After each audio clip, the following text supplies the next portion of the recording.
एक खोटं बोलू बाई, दोन खोटं बोलू, दोन खोटं बोलू बाई, तीन खोटं बोलू. 12 चौकी वाडा, दारात गाडी घोडा, घोड्याला खायला पुरण पोळी, बाई रुपेरी थोडा. आडबाई आडोनी आडाच पाणी काढोनी, कळशी भरते सोन्याची सून थोरा मोठ्याची. असं सासर नको ग बाई, नाव नुसतं मोठं, नाव नुसतं मोठं, ज्याचं लक्षण बारी खोट. पैलमा गणेश देवा, माझा खेळ मांडला, करीन तुझी सेवा, करीन तुझी सेवा, मला हवा करतार, चंद्रपोळी चौकडीत माझा संसार. 3 दगडांची चूल फुंकले निखारे, मुठभर जोंधळात सुख माझे सारे. नांदा सौख्य भरे, नांदा सौख्य भरे, नांदा सौख्य भरे, नांदा सौख्य भरे.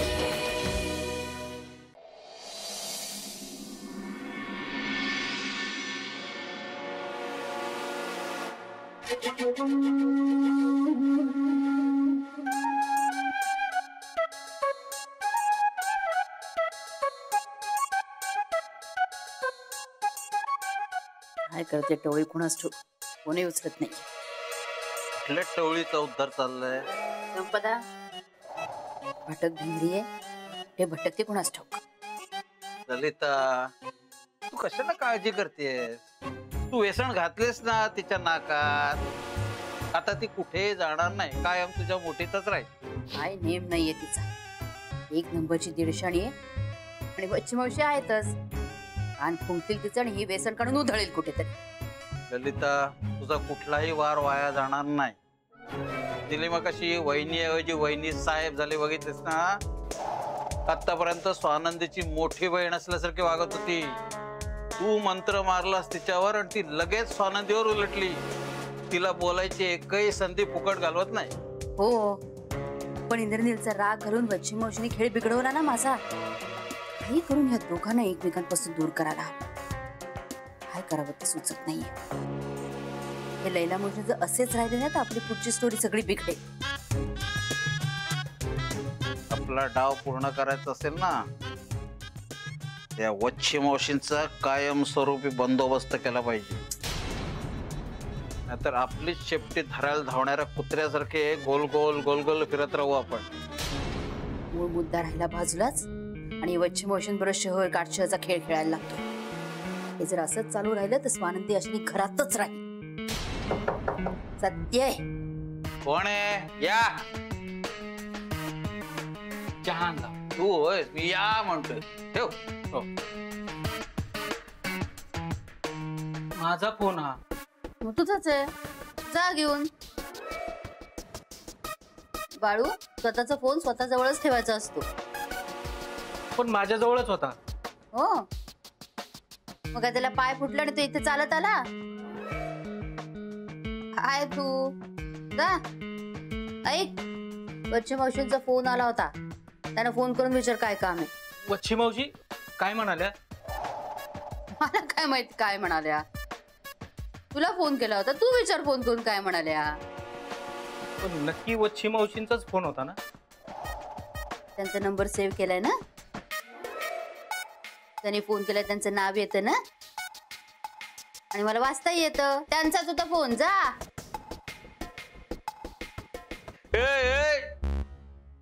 वच्छी मावशींच्या फोनच्या नादात दरवाजा बंद करायचा विसरला. हो सांगायचं. किती घाबरला होता बघितलंच ना. चोराच्या मनात चांदणं. बरे त्याच्याशी गोड गोड बोलत होतीस ग. चोराचा जेव्हा पाठलाग करायचा असतो ना, तेव्हा त्याला मोकळं सोडायचं असतं, तरच त्याचे माग काढता येतात. आणि ह्या चोराला जर पकडायचं असेल ना, तर त्याला मोकळं सोडायला हवं. जितका तो गाफील राहील तितक्या लवकर चूक करेल आणि आपल्याला सापडेल. चला, संपदाचा आता माग काढायला हवा. हो चला, मी येतो. मी इथे राहून काय करू? कशाला? ते जोकरवर लक्ष ठेवा जरा, आणि त्याच्याशी जरा गोड बोला. त्याच्या मदतीनेच आपण वच्छी मावशींना शह देऊ शकतो.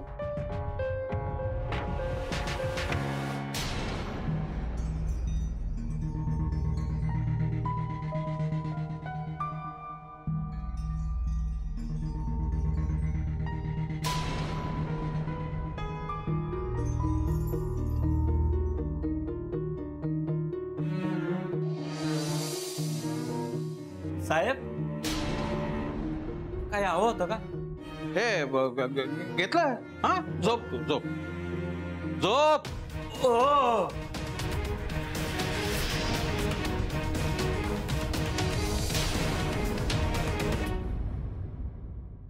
हे वच्ची मावशींना सांगायला पाहिजे. हो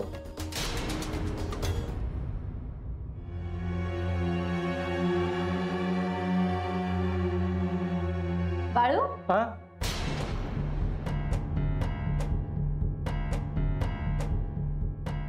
काय रे, कुणाला फोन करतोय? कुठे काही नाही. ते बहिणीला फोन करत होतो ना, बरेच दिवस झालं फोन नाही केला म्हणून आपला मी फोन करत. अच्छा अच्छा, नाही कर कर, बहिणीला फोन कर. घरातले लोक काळजी करत असतात अरे. आणि त्यातनं तुझ्या आईची तब्येत झाली तोळा मासा. कर फोन. हा मी विम्मीकडे जाऊन येते, बरेच दिवसात गप्पा नाही मारल्या तिच्याशी. कशी जाणार आहेस? जाताना टॅक्सीने जाते आणि गप्पा झाल्या की मग फोन करते, मग या तुम्ही. हा बरं कर फोन. हो हो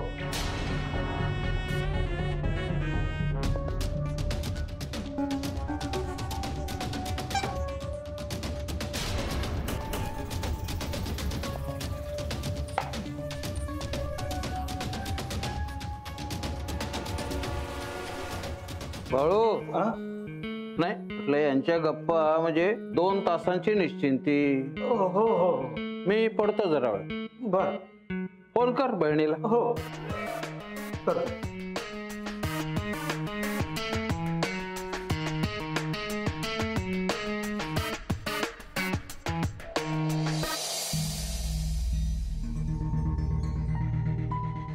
बापरे, ही भीमीबाई म्हणजे बाईसाहेबांच्या इतकीच खतरनाक बाई आहे ती. आता कुठल्या कट शिजवायला गेल्यात कोण माहित. अरे भीमीच्या नादात पच्ची मावशी.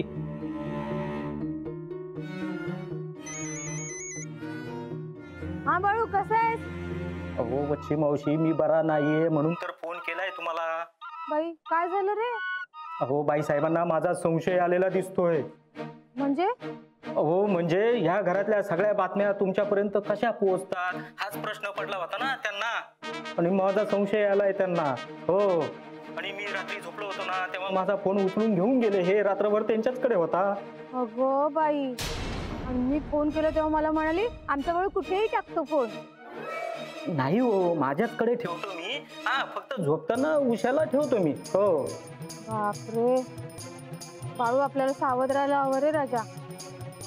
ती बाई स्वतःच्या मुलांना सोडत नाही रे, आपल्याला काय सोडणार आहे? हो, आणि सध्या तर काय त्या संपदाताई नाचतात त्यांच्या तालावर. तिची नको काळजी कर.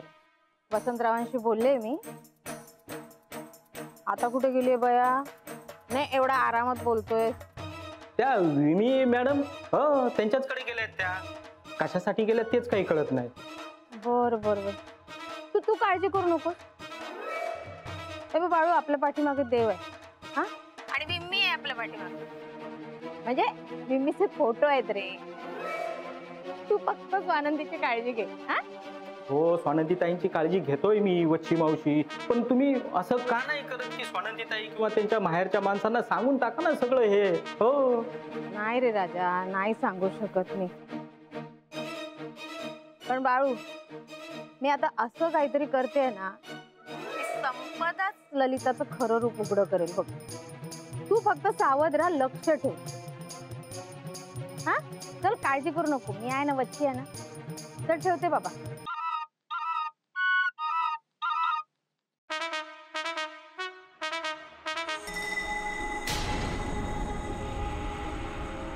बाळूच आहे ना, एकदा तो तोंड फोडायला हवं. दे कोण दे. काही करायची गरज नाही असं, त्याच्याने आपणच तोंड घशी पडू.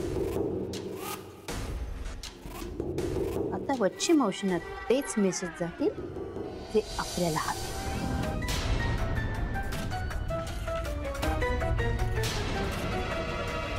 ललिताने हात बांधून ठेवलेत, नंतर आत्ता थोबाड फोडलं असतं या गधड्याचं. त्यामुळे ते घर सोडावं लागलं. मग हे आपलं कंपनीचं घर मिळालं, इथे शिफ्ट झालं. असं सगळं घडलं. बसूया.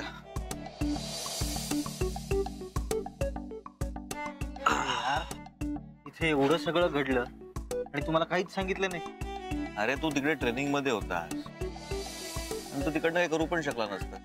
मग तुला का उगाच सांगा, टेन्शन द्या. असं नाही रे, पण निदान फोनवर बोललो तरी असतो. अशा वेळेस आपल्याच माणसांचा आधार वाटतो. हा हे खरं.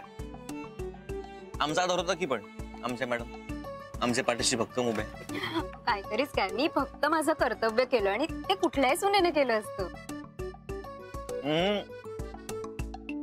तितकं पण सोपं नाहीये ते.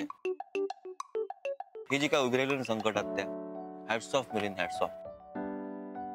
नेमका मी इथे नव्हतो, मला बँगलोरला जावं लागलं. तिथे कामात गोंधळ झाला म्हणून थांबावं लागलं. मी तिथेच होतो आणि इथे हे लोक एकटेच होते. हा आम्ही सगळ्यांनी मिळून प्रॉब्लेम सॉल्व्ह केला, एकटे हे होते. बरोबर, तुम्ही कधीच एकटे राहू शकत नाही. मानतो तुमच्या स्पिरिटला. याच्या आधी किती प्रॉब्लेम्स आले, पण तुम्ही दोघांनी त्याला हिमतीने फेस केलं. अरे बाबा, त्यासाठी प्रेम असावं लागतं. बायको पाठीशी खंबीरपणे उभी असावी लागते, आता अशी बसलेली असावी लागते. हो ते तर आहेच, पण याला समजून घेणं महाकठीण आहे. बघितलं किती पटकन चिडतो हा. हो, तुम्ही माझ्यावर कधीच नाही ना चिडत. हा आता चिडतो कधी कधी मी, पण ठीक आहे ना, चालतं तेवढं. पण एक मात्र खरं, ही समजून घेते. So sweet offer. Oh I love you too. हे काय आहे नवीन? नाही आहे यह. तुमच्या दोघांची जोडी आहे ना, एक नंबर आहे. सुरुवातीला मी थोडा घाबरलोच होतो. या बाईसाहेब सुरी घेऊन आल्या होत्या आपल्या स्वागतासाठी. मला बघायला मुलाकडची मंडळी आली, सो प्लीज. हो, त्याच बद्दल बोलतोय तू. तुम्ही मध्ये बोलू नका, आपली ओळख नाही. आणि जर का तुम्ही आत येऊन तमाशा केला,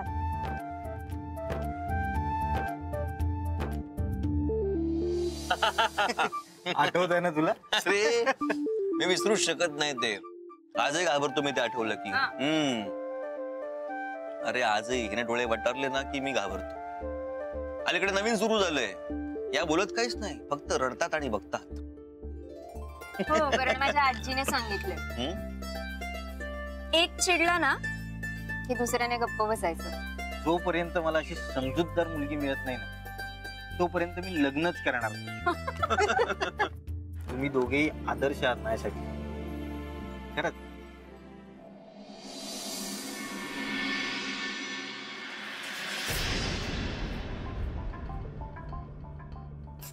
चल.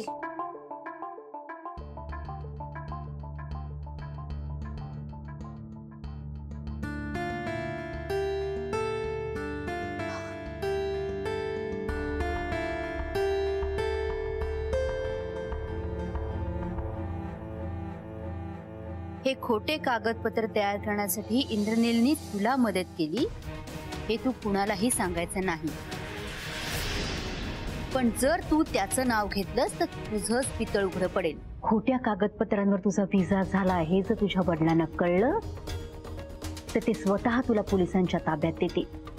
गुपचूप लग्नाला भरायचं, कळलं? मला वाटलंच होतं तुला माझी ऑफर आवडणारच, कारण तुझी आणि माझी शत्रू एकच आहे, स्वानंदी. मला वाटतं तुम्ही तिला माफ करायला हवं आता. ललिताताई, तुम्हाला माहिती आहे तिनं काय केलंय ते. पण तिने माझा अपमान केलाय ना, आणि मी क्षमा केले तिला. मग तुम्ही क्षमा करायला काय हरकत आहे? स्वानंदीला बर्बाद करण्यासाठी जी दोरी तू हातात धरली आहेस ना, ती दोरी नाहीये, नागिण आहे, नागिण. ती आधी पण तुला डसली आहे आणि यापुढे तुला कधी डसेल याचा नेम नाही. त्या बाईनं तुला अनेक वेळा वापरलंय आणि याही पुढे वापरणार आहे आणि दुधात पडलेल्या माशीसारखं फेकून देणार आहे.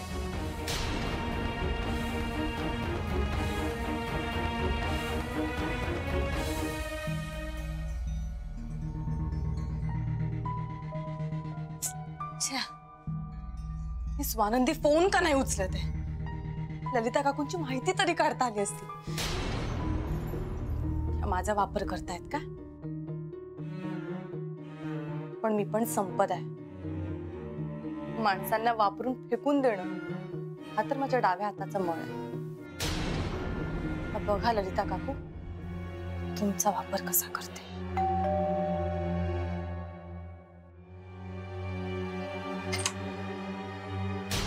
काकू तुम्ही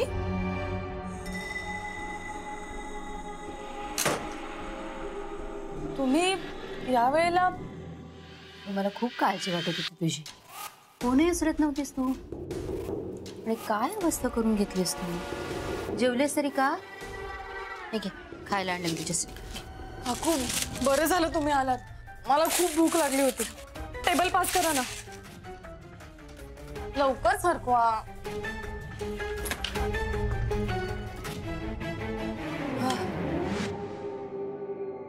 खाऊन घे, शांतपणे बोल. हो काकू, मच्छर आल्या होत्या. काय म्हणत काय होत्या? मध्ये खाऊन घेते ना, मला खूप भूक लागली. नंतर बोलू. संपदा, वच्ची मावशी आल्या होत्या घरी की वादळ? वच्ची आत्या आल्या होत्या वादळ घेऊन. म्हणजे काकू त्या मला तुमच्याबद्दल इतक्या भडकवत होत्या ना, मी संतापून सगळं इकडे तिकडे टाकून दिलं. पण काय म्हणाल्या काय? ललिता तुझा वापर करते. हो पण मला विश्वास नाही बसला त्यांच्यावर. त्यांना लगेच हकलवून दिला मी. पण जोपर्यंत वच्ची आत्या स्वानंदी बरोबर आहे ना, तोपर्यंत आपण स्वानंदीचं काहीच बिघडवू शकत नाही. बरोबर लक्षात आलंय तुझ्या. आता वच्ची मावशींचं तू सगळं ऐकतेस असा देखावा उभा कर.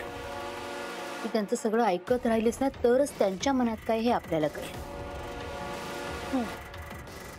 मी ना तुम्हाला सविस्तर वच्ची आत्या काय बोलला ते सांगते. काकू तुम्ही आधी प्लीज सगळा पसारा आवरा ना.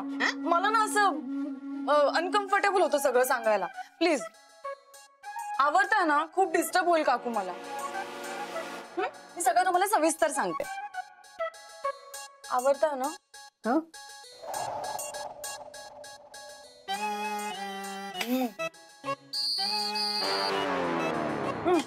काकू काकू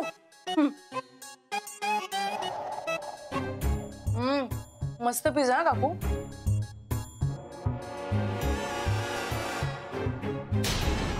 त्या वच्ची मावशींपासून सुटका मिळवण्यासाठी या दीड दमडीच्या नखरेलपूरच्या तालावर नाचायला लागते. आणखीन काय काय करायला लागणार आहे रे देवा.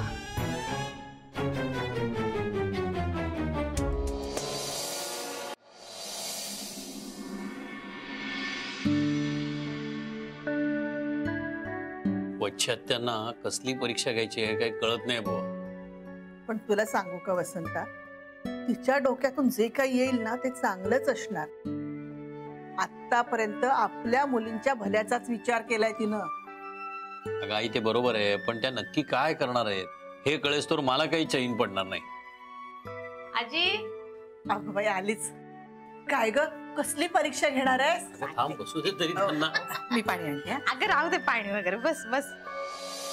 तेच सांगते वसंतराव, संपदा अगदी एकटी पडल्यासारखी झाली. आहो स्वयंपाक बनवत नाही, कामाची तर सवय नाहीच आहे तिला. घरात चिवडा चकल्या खाऊन दिवस काढते. लागतं का अंगाला असं खाणं? आता काय करावं या मुलीचं? हट्टाने बाहेर राहिली हो. नाही आपण तिला हाताला धरून घरी आणू शकतो, पण विश्वास ठेवायच्या लायकीची एखादी मुलगी. आणि आता तर काय हे पश्चातापाचं नवीनच सुरू केलंय तिने. हे खरंच म्हणा, हा तिचा पश्चाताप नुसता झटकाच आहे की खरंच तिला उपरती झाली हे कळत नाही. तेच नेमकं बघण्यासाठी आपल्याला परीक्षा घ्यायची. परीक्षा घ्यायची म्हणजे नक्की करायचं काय? आता आपण परीक्षा घ्यायचो आणि हे आपल्याला फेल करून पसारवायची. नाही नाही तसं काही होणार नाही. मी सांगते तसं वागलात ना तर तसं काही होणार नाही. उलट तिचं खरं रूप आपल्या डोळ्यासमोर येईल. नाही पण मग तू काय विचार केलायस नेमका? एकदम साधा विचार आहे आजी. काय करायचं माहितीये का, महेशला अचानक तिच्या समोर आणून उभं करायचं. तिला जर तिची चूक उमगली तर ती माफी मागेल. आणि नाही नेहमी जर की नाटकच असतील तर दाखवेल ना तोरा. हे विषयाची परीक्षा घेण्यासारखं आहे. पण तिने महेशचा अपमान केला तर नाही करणार ती तसं. मी बोलेन ना, मी महेशची आधी बोलून ठेवते. हा काय होईल तर सोक्षमोक्ष लागून जाईल ना वसंतराव.